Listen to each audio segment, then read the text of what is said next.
Fala família, tô aqui com esses guerreirinhos. A gente vai fazer uma cerimônia daqui a pouco. A gente vai fazer pintura sagrada, né, vocês. Pintura, vamos dançar. Dia Sagrada Mãe Terra, proteção. E aqui já começa o nosso Natal aqui na aldeia. Aê!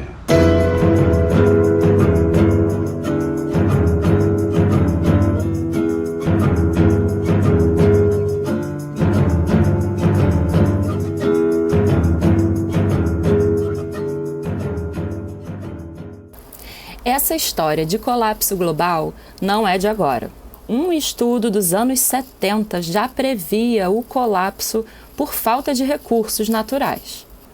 Aliás, eu nunca posso deixar de pensar que recursos naturais é um termo um pouco equivocado quando a gente está falando, na verdade, de vida. Estamos aqui no nosso solo sagrado, para vocês verem um pouco também. Aqui é um solo que é rodeado de Jurema. Juremas. Aqui era uma nascente d'água. Tomava banho, lavava as roupas.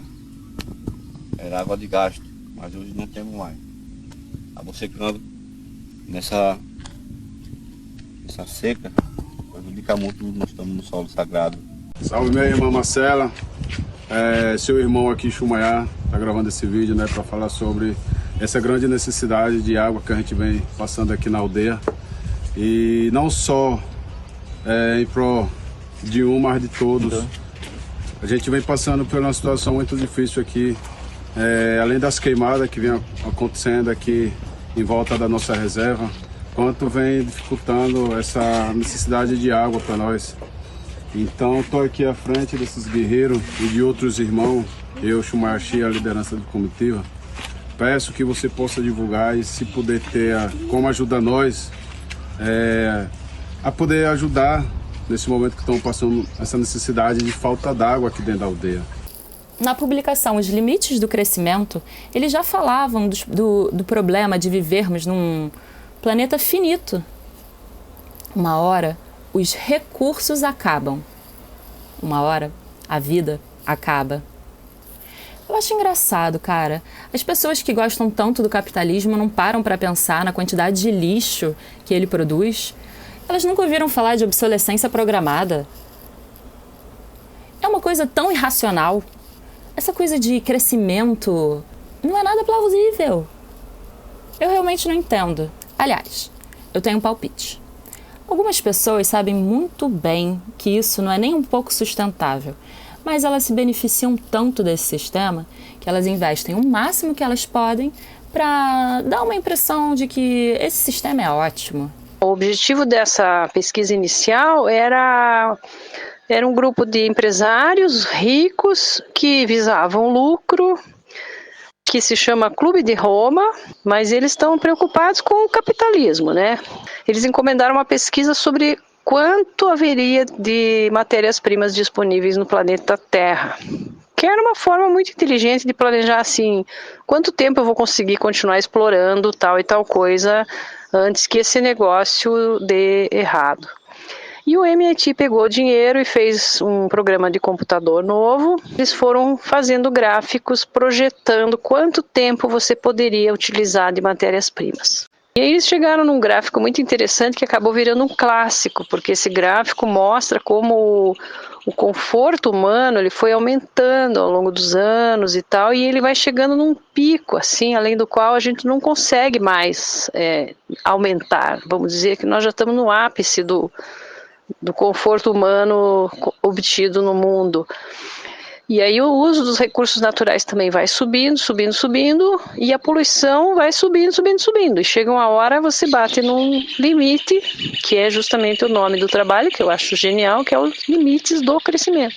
E aí quando essas linhas se cruzam, você percebe que há uma queda súbita, que seria um colapso, aonde muitas pessoas vão acabar morrendo de fome, guerras e carências e tal, e daí novamente a poluição vai cair, o uso dos recursos naturais vai cair, e sabe Deus lá o que vai acontecer no planeta Terra.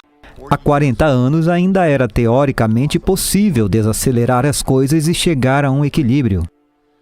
Agora isso não é mais possível. Nós estamos entrando em um período de declínio descontrolado. Precisamos agora focar especificamente na questão da resiliência. Se atravessarmos este período de declínio sem presciência e sem preparação, eu temo que isso removerá muitos de nossos valores fundamentais. Eu não me considero melhor que qualquer outro ser humano, mas eu tenho vivido por 20 anos nesse modelo global e eu posso ver e instintivamente entendo o resultado global das ações pessoais que eu tomo. E eu sei o tipo de mundo que eu quero viver.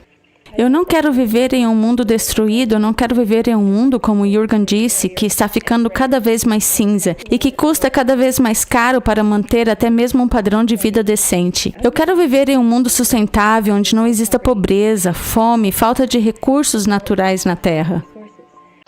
E esse trabalho, na época, depois dele veio a famosa crise do petróleo, quando os países árabes resolveram fechar as torneirinhas do petróleo, aumentar os preços subitamente, e foi um choque para o mundo ocidental inteiro, que era muito dependente de gasolina. E depois que foi superada a crise do petróleo, muitos críticos falaram que o trabalho dos limites do crescimento era uma farsa, que ele era neo-malthusiano e que ele induzia uma sensação de insegurança e que era uma besteira e a gente devia desconsiderar esse trabalho. Então ele foi um pouco ridicularizado. Porém, matemáticos e grupos de estudo continuaram acompanhando, estudando e refazendo os cálculos e que eles mantêm que os cálculos continuam valendo. Então a gente realmente tem uma data marcada para o colapso a partir de 2025, entre 2025 e 2050. Então você vê que essa profecia bastante inquietante, né, do trabalho continua válida. E ela nos leva a refletir que se a humanidade continuar neste caminho de crescimento populacional, e ela continua, e a gente não tiver um trabalho forte, inteligente, muito racional de decrescimento econômico, a gente não vai conseguir escapar a esse panorama do colapso. O meu amigo Rafael me passou esse livro, Colapso. Capitalismo Terminal, Transição Ecossocial, Ecofascismo, do Carlos Taibo. Achei show. Ele mostra como, diante de um colapso da nossa civilização, seria plausível considerarmos duas possibilidades. Uma, do poder centralizado, e a outra, do poder descentralizado. A primeira cairia num ecofascismo. E a segunda, numa espécie de anarquismo pós-colapso, talvez? Eu teño a impresión de que a conciencia de que as cousas van a pior, a conciencia paralela da proximidade do colapso vai provocar respostas interesantes. Asumo que existe o risco de que esas respostas se axeiten á lógica do sálvese quen en poder. Mais non desboto o horizonte de que cada vez máis xente se decate de que as respostas teñen que ser colectivas e asentadas no apoio mutuo solidario. Creo que é importante que estableza esa distinción entre anarquistas e libertarios. Xa sei que a distinción é un pouco forzada e non me interesan tanto estas dúas palabras como o que queren retratar. Entenderei que un anarquista é alguén que leu Bakunin, Kropotkin e Malatesta e que mal que ben se adire as súas propostas en materia de autoxestión, acción directa ou apoio mutuo. Paréceme que esas leituras son moi interesantes, mas prefiro chamar a atención sobre o significado que atribúo a outro adxetivo libertario, que fala de xentes que, tendo lido ou non Bakunin, Kropotkin e Malatesta, na súa vida cotidiana espontaneamente revelan un compromiso activo coa causa da autoxestión, da acción directa e da apoio mutuo. Eu creo que no planeta contemporáneo hai cada vez máis manifestacións de movimentos libertarios. Cara, eu tava pensando que com o colapso muita gente lucra.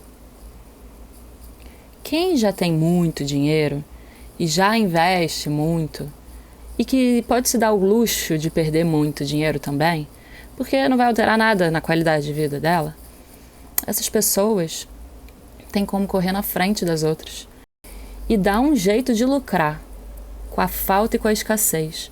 Eu fiquei pensando isso depois que eu pesquisei sobre a BR-319. Porque eles usaram, num dos meus vídeos eu mostrei um argumento, que eles usam a BR-216, se eu não me engano. Vou botar aqui o nome dela, número. Eles usavam ela como exemplo de boa governança. E lá, depois que eles pavimentaram, virou uma área para grileiro. Virou uma área extremamente devastada e com crime organizado. E as piores práticas que você pode imaginar. Então, pegando esse exemplo, que é uma coisa bem pontual, e levando para todo o planeta, eu imagino que esse seja um de muitos exemplos de como as pessoas podem lucrar com a devastação. Você acredita que numa série que eu estava vendo, confirmando esse exemplo de que alguém lucra com a devastação, uma empresa super parecida com uma dessas grandes, hiper, ultras, big techs que a gente tem hoje em dia, que possuem o domínio de muitas coisas, essa empresa, diante da extinção dos animais do planeta, ela conseguiu caçar algum deles antes que eles fossem extintos, mapear o genoma deles e se apoderar enquanto uma patente, um produto, pensando em depois da extinção, lançar esses produtos no mercado. Então, coisa de ficção científica, mas faz a gente pensar, sabe? Quem que tá lucrando com isso? Quem que tá ganhando? Outra coisa de ficção é aquele filme O Dia Depois do Amanhã, lembra? Eu acho que ele é de 2007, 2009. E nele, a Europa é congelada, praticamente, de uma maneira muito rápida. Eu não sei se a rapidez com que os lugares foram congelados é plausível, mas eu sei que a AMOC, a corrente que faz a troca entre a água quente e a água fria do planeta, ela leva a água quente do Atlântico para a Europa, para o norte, e desce com a água fria. Essa corrente é muito importante também no equilíbrio global. E essa corrente está mostrando sinais de desaceleração. E uma das consequências da parada dessa corrente é justamente o que acontece no dia depois de amanhã. A dimensão do que pode acontecer. Vamos acompanhar. A AMOC, sigla em inglês que remete à circulação meridional do Atlântico, é uma vasta corrente oceânica que desempenha um papel fundamental no clima global. Ela transporta água quente das regiões tropicais para o hemisfério norte e durante esse trajeto a água esfria, fica mais densa e afunda, abrindo espaço para a chegada de mais água quente do sul. Esse ciclo regula as temperaturas e influencia os padrões climáticos em todo o planeta.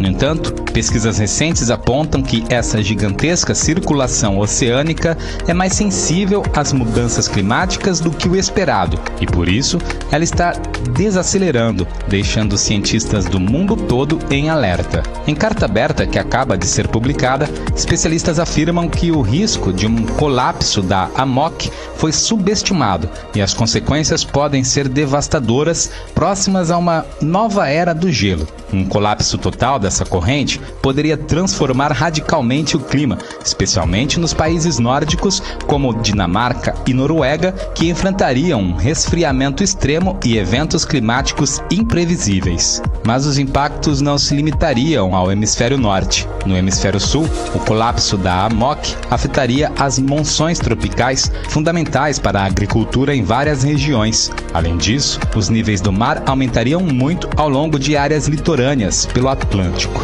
Os cientistas pedem medidas urgentes para conter o aquecimento global, limitando o aumento da temperatura a 1,5 graus Celsius, como previsto no Acordo de Paris. porém, alguns fatores parecem nadar na contramão, como mostram movimentos recentes. Em 2022, por exemplo, dados do Fundo Monetário Internacional indicaram que os subsídios globais para combustíveis fósseis atingiram um recorde de 7 trilhões de dólares, mais de 40 trilhões de reais. Embora o painel intergovernamental sobre mudanças climáticas, o IPCC, preveja que a AMOC não vai colapsar antes de 2100, os cientistas alertam que essa estimativa pode ser otimista demais. Os próximos anos serão decisivos para evitar uma catástrofe climática de proporções globais, de acordo com a carta assinada por 40 pesquisadores. Imagina ter que fazer uma migração em massa desses países. É sobre isso que a gente está falando. Onde você? Estamos aqui na aldeia Funiô, na reserva de Saicatúria, com esses guerreiros. Estamos fazendo hoje uma cerimônia muito bonita aqui nas cantoreias. Cauê? Onde você?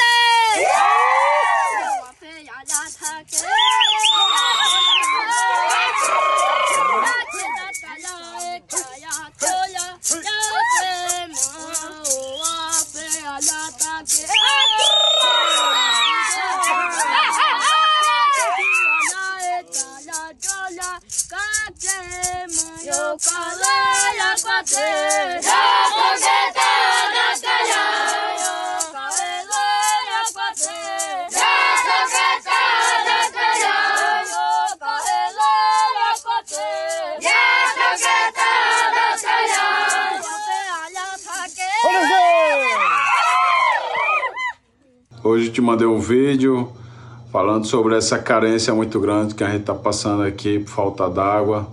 E o que me dói muito é saber que muitas crianças e muitos anciãos aqui vêm sofrendo muito com esse processo, né? E também falar sobre essas queimadas, né, que vem acontecendo muito aqui pelas nossas montanhas sagradas, onde existia centenas de nascentes de água que abastecia aqui toda a nossa comunidade, até mesmo a cidade daqui. Cada vez mais que taca fogo em floresta, isso aí acaba não só com as árvores, mas sim acaba com nós, seres humanos. E hoje estamos vivendo, além desse verão muito forte, essa seca. E venho aqui falar em nome do meu povo Funiô, em nome de minha família, que a gente vem passando essa necessidade de falta d'água.